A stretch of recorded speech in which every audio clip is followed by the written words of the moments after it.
Hi, welcome to our channel of IGNOU audiobooks, Indira Gandhi National Open University, School of Management Studies, SOMS, Certificate Programs. Certificate in Business Skills, CBS. Eco 01 Business Organization. Block 1 Basic Concepts and Forms of Business Organization. Unit 1 Nature and Scope of Business. Of Business 1.0 Objectives. After studying this unit, you should be able to identify broad categories of human activities, describe what is business, list the features and objectives of business, classify business activities and their interrelationship, explain the nature of business organization, explain who is an entrepreneur. 1.1 Introduction. In our day-to-day life, we use words like business, commerce, trade, industry, etc. quite often. These words have a definite meaning in business organization. In this introductory unit, you will learn the exact connotation of such terms. You will also learn the distinction between economic and non-economic activities, objectives of business, the classification of business activities, importance of organization and the role of entrepreneur in business. 1.2 Human activities. All of us participate in various kinds of works from the time we get up from bed in the morning till the time we go to sleep at night. We get up from bed in the morning, brush our teeth, take bath and get breakfast. Then children go to school or college to study, elders go to office or factory or shop or field to work, and housewives work at home. In the evening all of us come back home, take food, and sleep. All the activities in which we, thus, participate from morning till night are called human activities.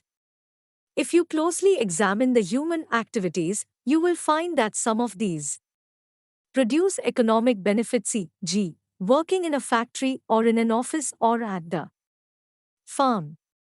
Some other activities like brushing teeth, taking breakfast, going to school, playing, cooking food for the family, etc., do not produce any direct economic benefits.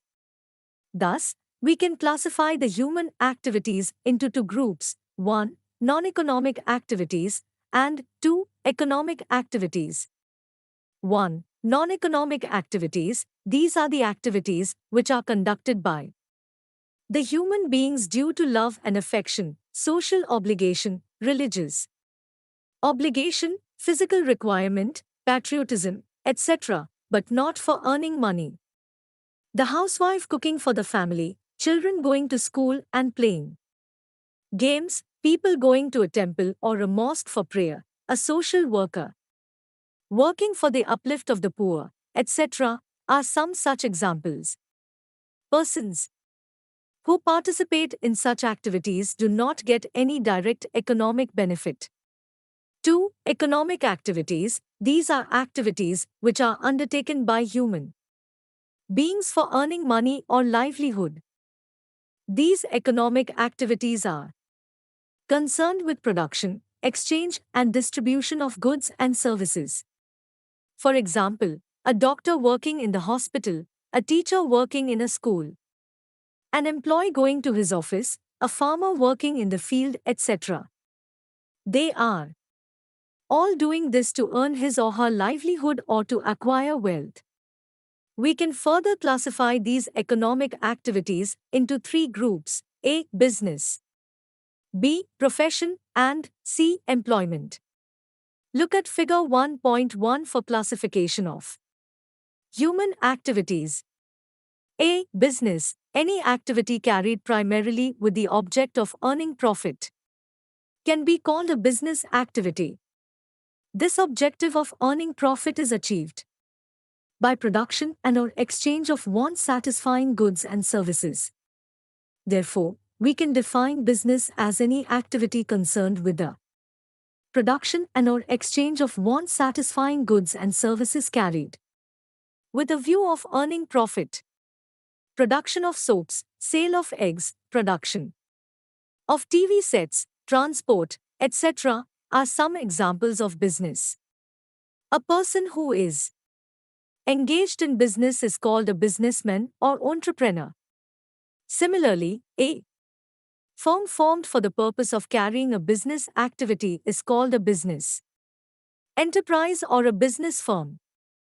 You will learn in detail about business later in this unit.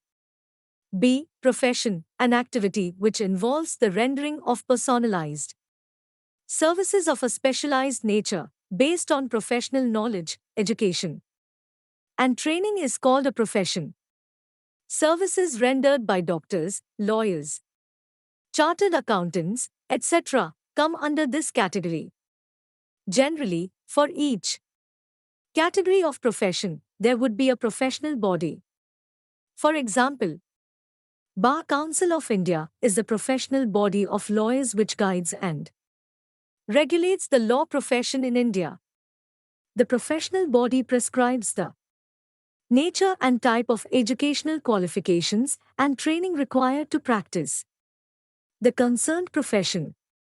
A professional should become the member of concerned professional body and follow the code of conduct prescribed by such body.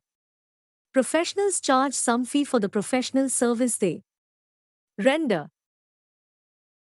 C. Employment, any activity assigned to a person by the employer under an agreement or rules of service comes under the category of employment.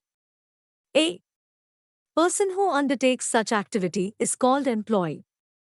For performing such activity, the employee receives remuneration from the employer in the form of wage or salary, allowance, bonus, etc.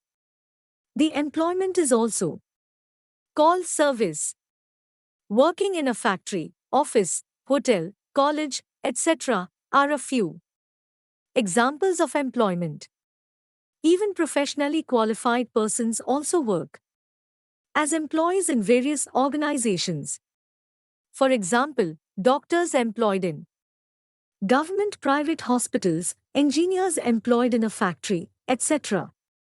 Although business, profession, and employment are distinguished from each other, they're also interdependent. Business enterprises provide employment to a large number of people in the country.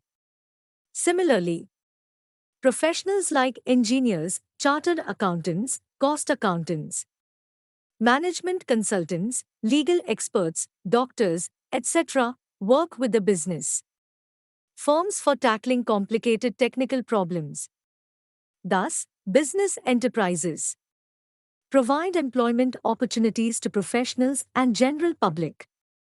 At the same time, the success of the business is dependent on its employees and professionals working with it. 1.3 Business. You have learnt that the entire range of economic activities of the human beings could be classified into business, profession, and employment. Among these three categories, profession and employment, though important, are outside the scope of this course. We are primarily concerned with business. So, let us discuss about business in more detail. 1.3.1 Essential features of business. You have learnt that business refers to the human activities engaged in production and/or exchange of want-satisfying goods and services carried with the intention of earning profits. Now let us study the important characteristics of business. We can list the following 5 broad features of business. 1. Dealings in goods and services. Business deals with goods and services. The goods may be consumer goods such as sweets, bread, cloth, shoes, etc. They may be producers' goods such as machinery, equipment, etc., which are used to produce further goods for consumption. Business also deals with services such as transport, warehousing, banking, insurance, etc., which are intangible and invisible goods. 2. Production and/or exchange. You can call an economic activity a business only when there is production or transfer or exchange or sale of goods or services for value. If goods are produced for self-consumption or presentation as gift, such activities shall not be treated as business. In a business activity, there must be two parties, i.e., a buyer and a seller. Such activity should concern with the transfer of goods or exchange of goods between a buyer and a seller. The goods may be bartered or exchanged for money. 3. Continuity and regularity in dealings. A single transaction shall not be treated as business. An activity is treated as business only when it is undertaken continually or at least recurrently. For example, if a person sells his residential house, it is not considered as business. If he repeatedly buys houses and sells to others, such activity comes under business. But how frequently the transaction should occur depends on the nature of the activity. For example, a shipbuilding company takes a long time to manufacture and sell a ship. At the same time, a vegetable vendor purchases vegetables from the market in the morning and sells out to his customers by evening. But both these activities are treated as business. 4. Profit motive. Earning profit is the primary motive of business. This is not to undermine the importance of the element of service in business activity. In fact, a business will flourish only when it is able to serve its customers to their satisfaction. Profits are essential to enable the business to survive, to grow, expand, and to get recognition. 5. Element of risk. In every business, there is a possibility of incurring loss. This possibility of incurring loss is termed as risk. The element of risk exists due to a variety of factors which are outside the control of the business enterprise. There are two kinds of risks. 1. Risks whose probability can be calculated and can be insured. Losses due to fire, floods, theft, etc. are some examples. 2. Risks whose probability cannot be calculated and which cannot be insured against, e.g., changing technology, fall in demand, changing fashions, short supply of raw materials, etc. These risks are to be completely borne by the enterprise. 1.3.2 Objectives of business. You have learnt that the primary objective of business is to earn profit. Although profit plays an important role as a criterion of success, business may not exist for long with the sole objective of earning profit. As stated by Henry Ford, business is not mere money chasing, but it also should aim at serving the community. According to Erwick, profit can no more be the objective of a business than eating is the objective of living. Thus, serving the community is regarded as another important objective of business. In fact, some authors regard service to community as the major objective of business and state that this provides the main justification for the existence of business as an important human activity. Therefore, while profit is necessary for the businessman to stay in business, he ought to aim at something more for its survival and growth. The objectives of business could be listed under three broad headings. 1. Economic objectives, 2. Social objectives, and 3. Human objectives. Economic objectives, basically being an economic activity, primary objectives of business are economic. Some of the main economic objectives are 1. Earning of satisfactory profits. 2. Exploring new markets and creation of more customers. 3. Growth and expansion of business operations of the firm. 4. Making innovations and improvements in goods and services so that customers MERS get improved and more economic goods and services. Social objectives. Business, being a part of the society, has obligations towards the society also. Some major social objectives are 1. Providing more and more employment opportunities to the people in the country. 2. Supply of quality goods to the community. 3. Providing goods at reasonable price. 4. Ensure fair returns to investors. 5. Avoidance of profiteering and unfair practices. 6. Production of goods in accordance with national interests and priorities. Human objectives. Business activity is, generally, carried out through employees who are human beings. In fact, the efficiency and the success of the business enterprise depends on the motivation and ability of its employees. Therefore, business must also have some human objectives to safeguard the interests of its employees. Some of the major human objectives are 1. Fair deal to employees in terms of wages and incentives. 2. Providing better working conditions and environment to the employees. 3. Provide job satisfaction. 4. Provide the employees more and more promotional growth opportunities.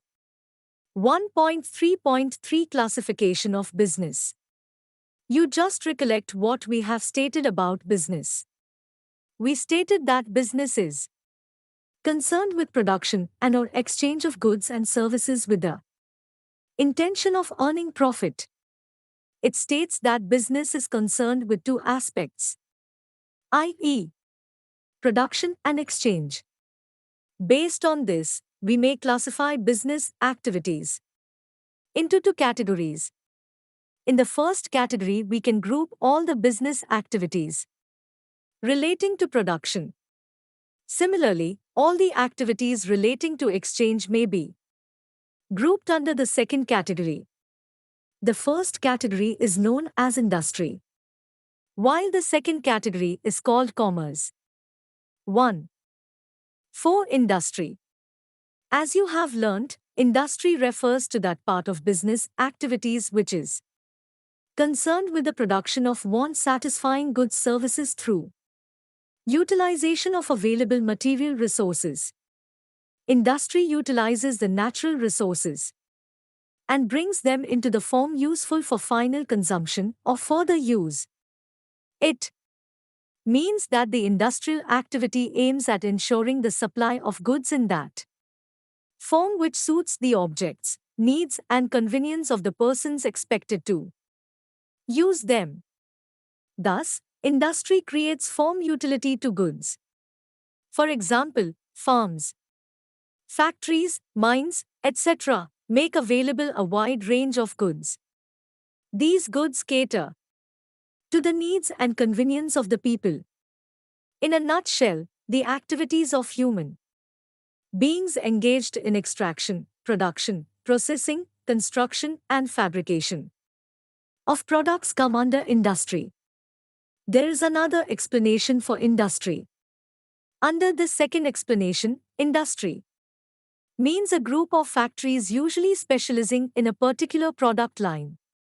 For example, all the factories which produce fertilizer are collectively called fertilizer industry.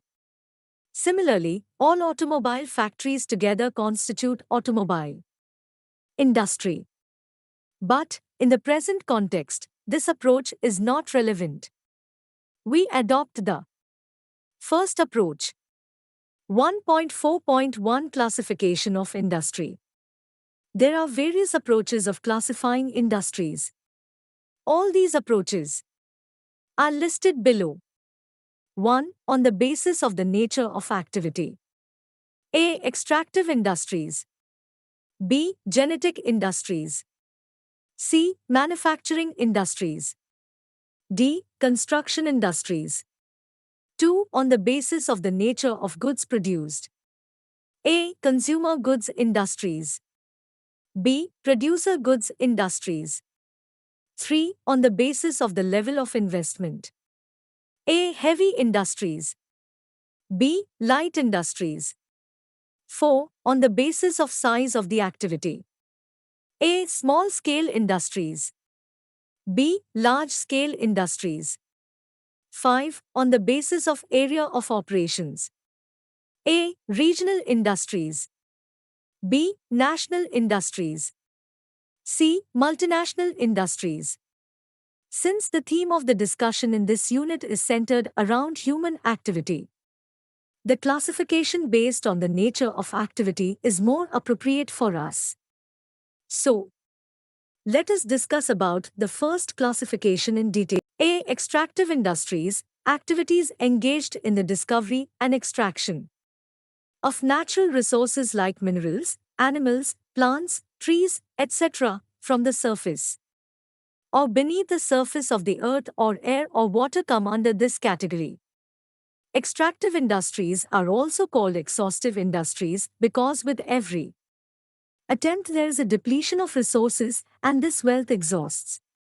Mining, farming, quarrying, hunting, fishing, etc. come under this category.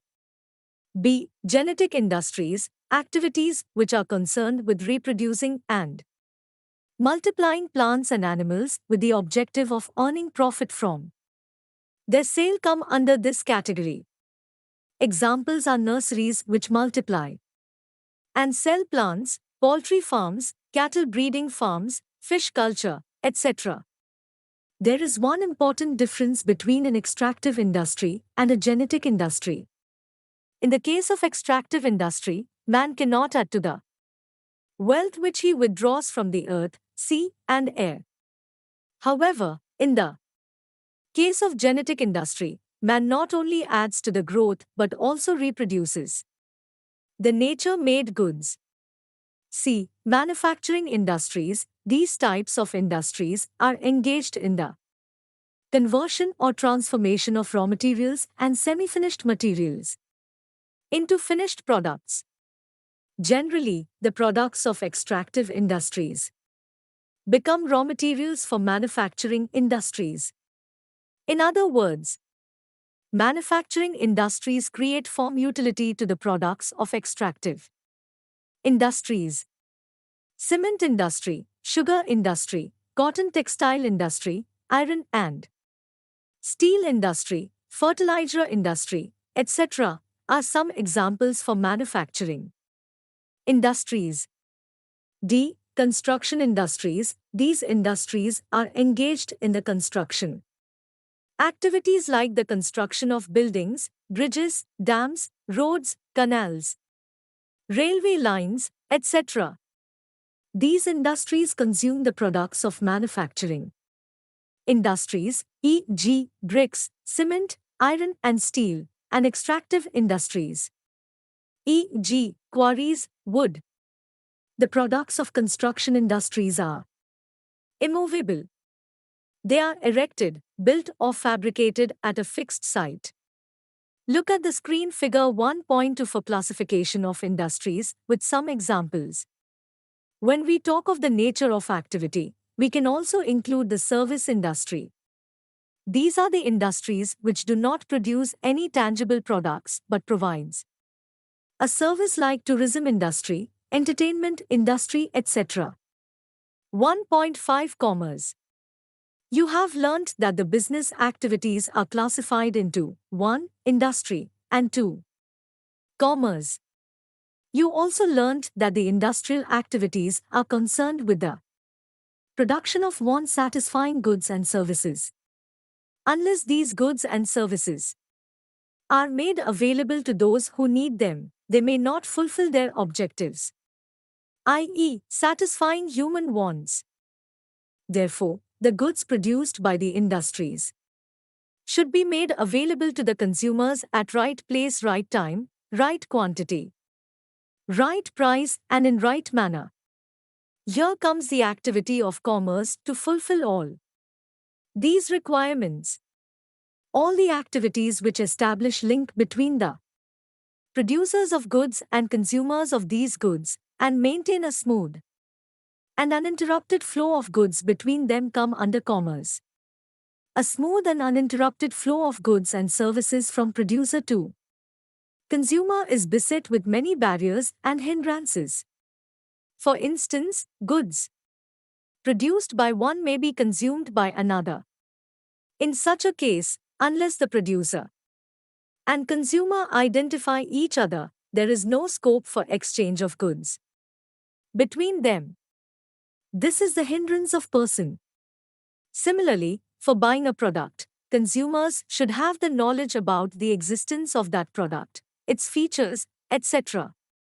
Therefore, there is a need to provide such information to the consumers. This is the hindrance of knowledge. The hindrance of time arises out of the time gap between the time of production and the time of consumption. In many cases, goods are produced at one place while they are consumed at another place. So, the goods should be carried from the place of production to the place of consumption. This gives rise for the hindrance of place.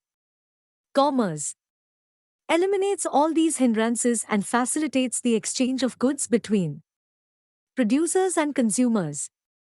Later, in this section, you will learn in detail how these hindrances are eliminated through various business activities which form part of commerce.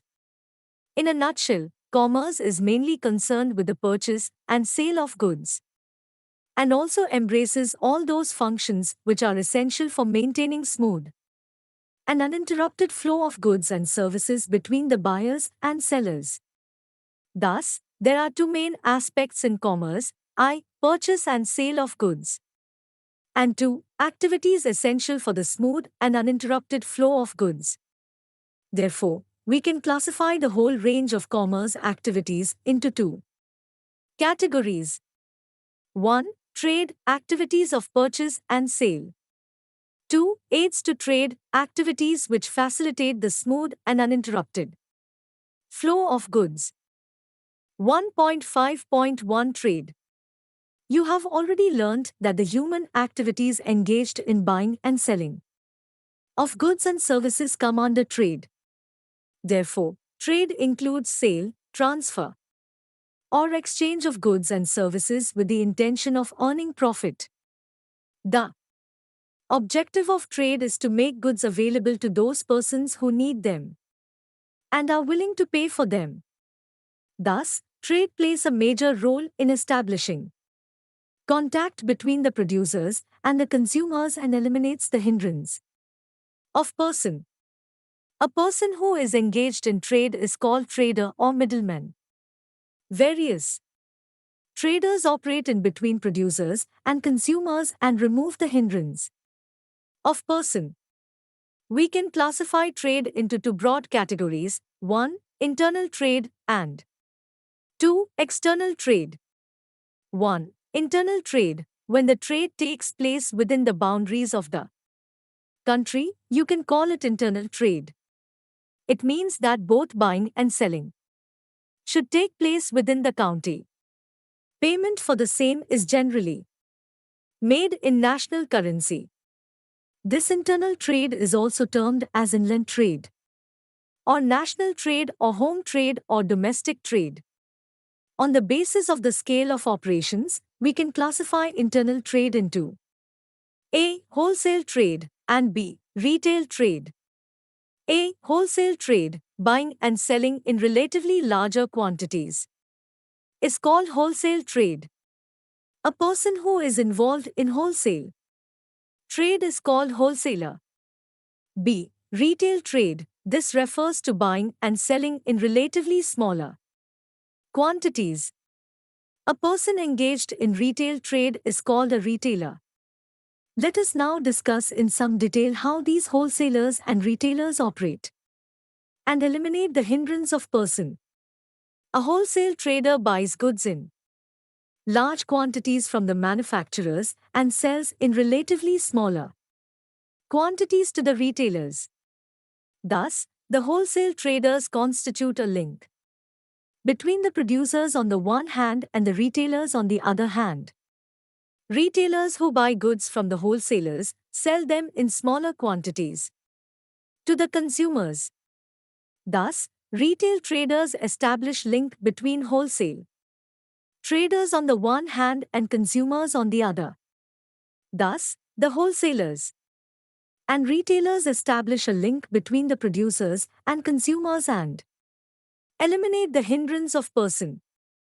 However, sometimes producers may take the services of only either wholesalers or retailers or may establish a direct link with the consumers.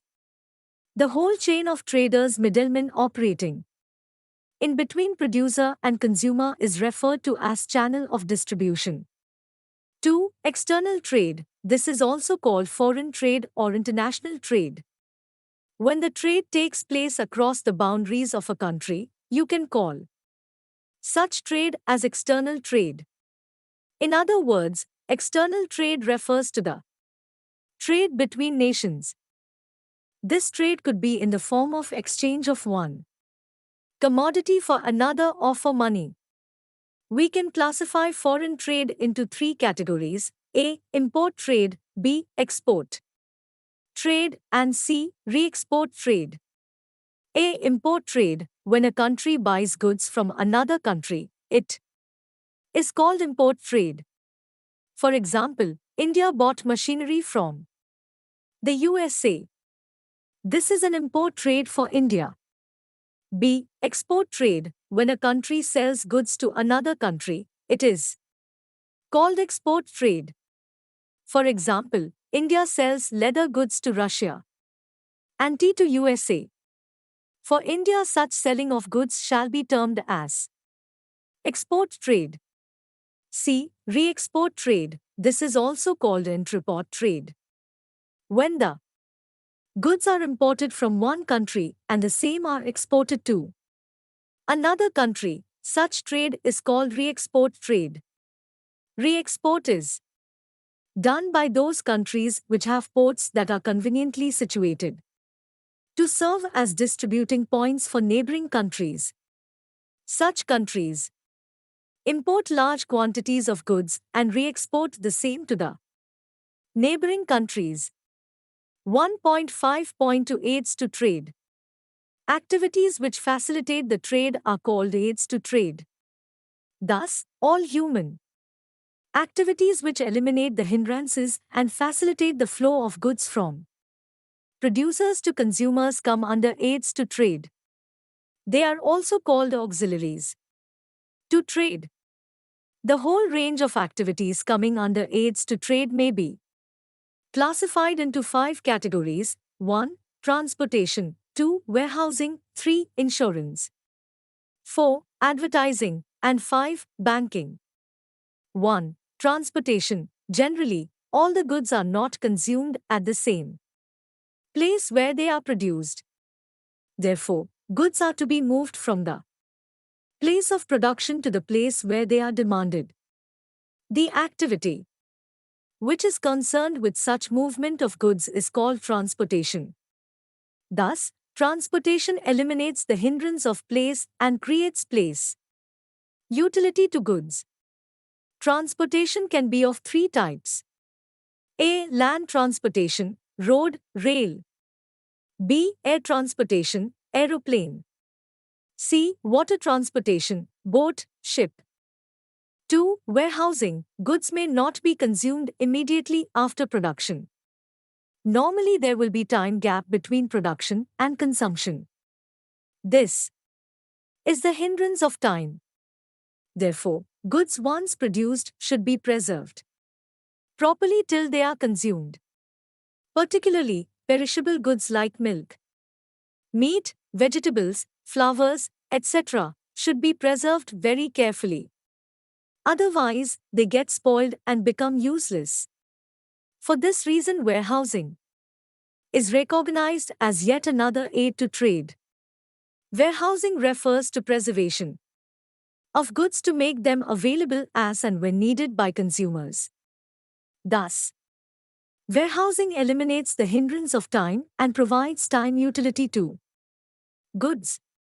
3. Insurance. The goods may be destroyed while in production process or in transit due to accidents, or in storage due to fire or theft, etc. The businessman would like to cover these risks. Insurance companies come to their rescue. In this regard, they undertake to compensate the loss suffered due to such risks. For this purpose, the business has to take an insurance policy and pay a certain amount regularly, called premium. Thus, insurance eliminates the hindrance of risk. 4. Advertising. Exchange of goods is possible only when the consumers have the knowledge about the existence of a product. This is the hindrance of knowledge. This hindrance is eliminated through advertising. Through advertisement, producers communicate all information about their goods to the prospective consumers and create in them a strong desire to buy the product. Thus, advertising facilitates the flow of goods between producers and consumers by bringing the knowledge about the products to the consumers. Advertising is done through TV, radio, newspapers, magazines, hoardings, wall posters, etc. 5. Banking. Banking facilitates the flow of goods by removing the hindrance of finance and credit. Nowadays, we cannot think of business without banks. To start the business or to run it smoothly, we require money. Banks supply money. A bank is an organization which accepts deposits of money from the public, withdrawal on demand or otherwise, and lends the same to those who need it. Banks also provide many services required for the business activity. Look at Figure 1.3 for classification and subclassification of commerce. 1.6 Relationship between trade, industry and commerce. You have learnt that business is concerned with production and/or exchange of one satisfying goods and services with the intention of earning profit. Further, you have also learnt that the production aspect of business activities comes under industry while the exchange aspect comes under commerce. Commerce again has two main aspects: trade, activities of purchase and sale, and aids to trade, activities which facilitate the smooth flow of goods. All these branches and sub-branches of business activity are closely related to one another, and any one of them cannot function in isolation. Industry makes available the goods and services ready for selling and distribution. But commerce, more particularly trade, enables industry to function through purchase of material required for production. This supporting role of commerce continues in the after-production stage also through sale of the finished products. Commerce is the link between the producer of goods and services and the consumers of these goods and services. Commerce thus serves as the backbone of industry, while industry provides the base for commerce to operate. If you recollect, we have also mentioned that a smooth and uninterrupted flow of goods and services from producer to consumer is beset with many barriers and hindrances, and that a major aspect of commerce is the elimination of these barriers and hindrances through various activities called aids to trade, which include transportation, warehousing, insurance, advertising, etc. Thus all of them, industry, commerce, trade and aid to trade, are part of the whole business system, supplementing and supporting each other for seamless production and delivery of goods and services. 1.7 Organization. You have learnt what is a business activity and various types of business activities, like industry, trade, transportation, banking, etc., and their relationship. Whatever business activity you may take up, you have to bring together various resources like capital, machinery, raw materials, labor, technicians, etc. Mere presence or availability of these resources is not enough. Such resources are to be put in action in a systematic way to achieve its objective. For example, take the case of textile production. First, you get some land and construct buildings, buy machinery and install them in the buildings, employ labor and technicians to work on the machinery, buy raw materials, cotton, dyes, etc., process the raw materials in the factory and produce the cloth. Once cloth is produced, it is to be sold to consumers through wholesale and retail dealers. Thus, to produce cloth you have to assemble resources such as factory, cotton, dyes, labor, wholesalers, retailers, etc. But simple presence of these resources may not achieve the purpose. We have to put these resources together in action very systematically and coordinate their activities. Then only it is possible to produce the cloth, distribute it to consumers, and get profits. This is true with any business activity. A business activity becomes a reality only when efforts are made to bring the required resources together, put them at work systematically, and coordinate their activities properly. This is referred to as business organization. In the opinion of J. W. Schulze, organization is a combination of necessary beings, materials, tools, equipment, working space, apparatus, and finance brought together in a systematic and effective correlation to accomplish some desired objective. Oliver Sheldon defined it as the process of combining the work which individuals and groups have to perform with the facilities necessary for its execution so that they provide the best channels for efficient, systematic, positive, and coordinated application of the available effort. As viewed by F. J. Wright, organization is the arranging or combining of resources to achieve an economic aim either with the resources available to achieve the maximum result or profit, or to achieve a given aim with the least possible expenditure of resources. Thus, business organization means bringing together various components of business such as workforce, raw materials, machines, capital, energy, etc. Putting them on work systematically and coordinating and controlling their activities effectively to achieve the objective of earning profit.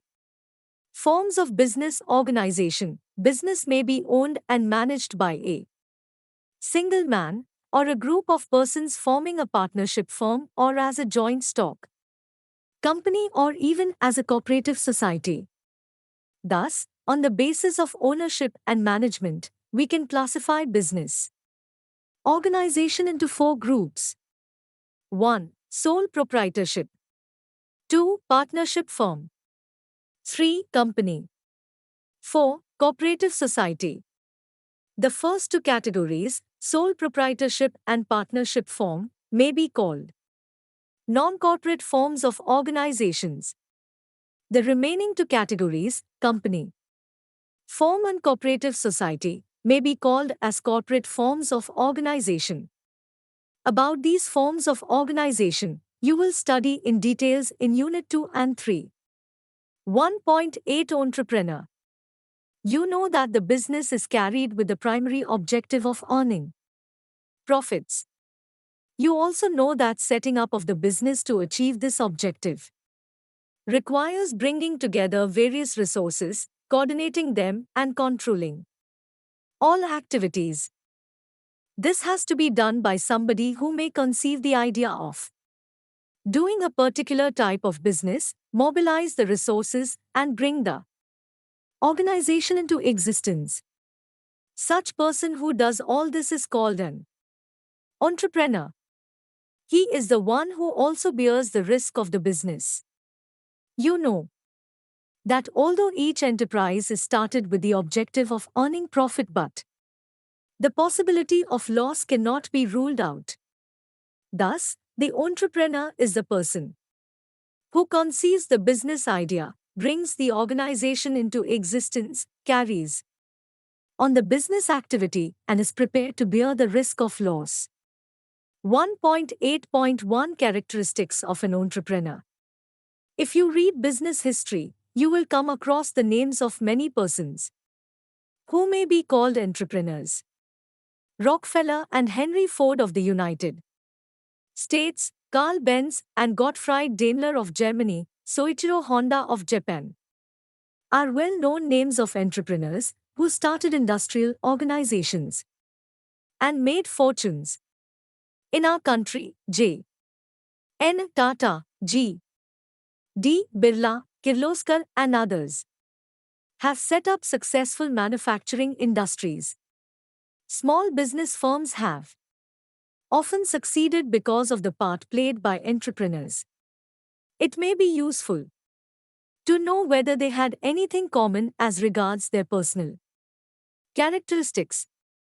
It has been found that there are certain elements in the character of entrepreneurs which are usually prominent in them. 1. Independence. Many entrepreneurs who started their businesses resisted being pigeonholed or following routine habits. In fact, entrepreneurs become frustrated when they have to follow someone else's directions. They have to be the boss. They like to be in control. They find it difficult to work under the direction of others. 2. Hard work. Willingness to work and work hard is an outstanding trait of entrepreneurs. You can bet that the successful business owner has paid with tedious, sweat-filled hours, emotional stress, and perseverance. Most likely the business verged on failure many times in the beginning, but the owner simply would not let it die. A successful entrepreneur described his early experiences that they worked endless, 12-hour days and sometimes 7 days a week. You might say it was his whole life. 3. Desire to achieve goals. They have a strong desire to overcome problems and setting up successful business ventures which eventually give adequate profits. They consider profit as a measure of their achievement and performance rather than making money alone. 4. Foresight and dynamic outlook. Basically, these people have wide knowledge about business environment, i.e., market, consumer attitude, technological development, etc. Further, they are dynamic in forecasting business uncertainties and risks. Accordingly, they take quick and sound decisions. 5. Open-mindedness. They are intelligent in predicting changes in business environment. However, they never resist changes because they know that they cannot stop it. Therefore, they are habituated to open-mindedness. Even though sometimes they lose crores of rupees due to changes in consumer tastes which ultimately forced them to change their technology, etc. 6. Optimistic outlook. They are generally inclined to believe that present problems are of a temporary nature and conditions will be more favorable in due course. Entrepreneurs are always eager to achieve their goals in the best possible manner, to get outstanding results which they can be proud of. 7. Working relationship. The success of a business mostly depends upon its workers first and then their links with other business undertakings. Most of the successful business entrepreneurs have had harmonious relationships with others. This builds up their reputation in the market. 8. Good organizers. They are good at bringing together different types of resources needed for starting a business and making it operationally efficient. They can convince people about the prospects of business, get their cooperation, raise funds, procure machinery, arrange supply of materials, select right type of employees and coordinate various activities relating to the business. 9. Innovative aptitude. Most of the successful entrepreneurs have innovative Aptitude.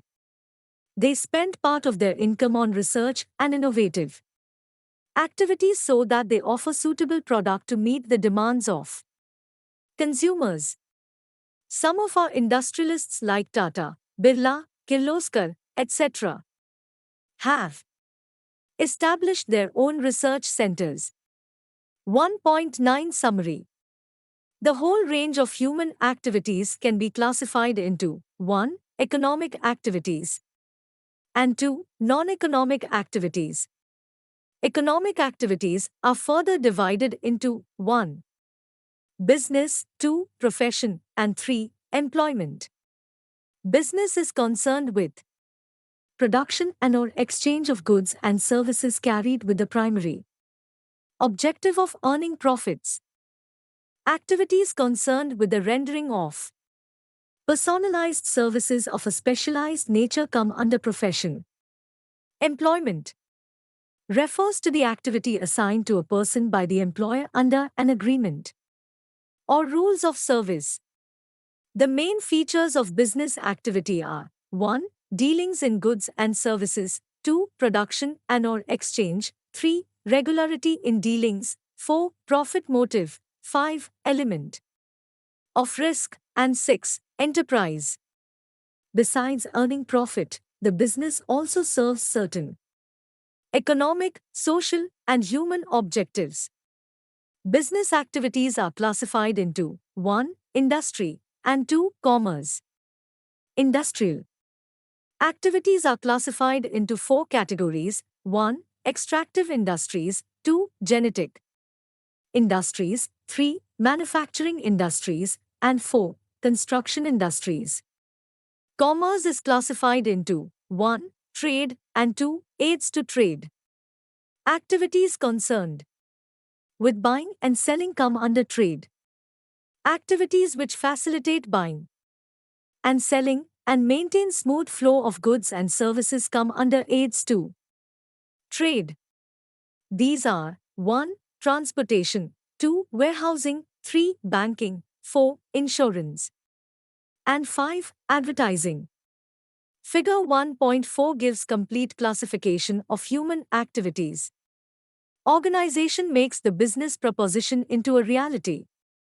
It brings together required components, puts them on work systematically, and coordinates and controls their activities effectively to achieve the objective of earning profit. There are 4 basic forms of business organization: 1. Sole proprietorship, 2. Partnership, 3. Company, and 4. Cooperative society. All business starts with an idea.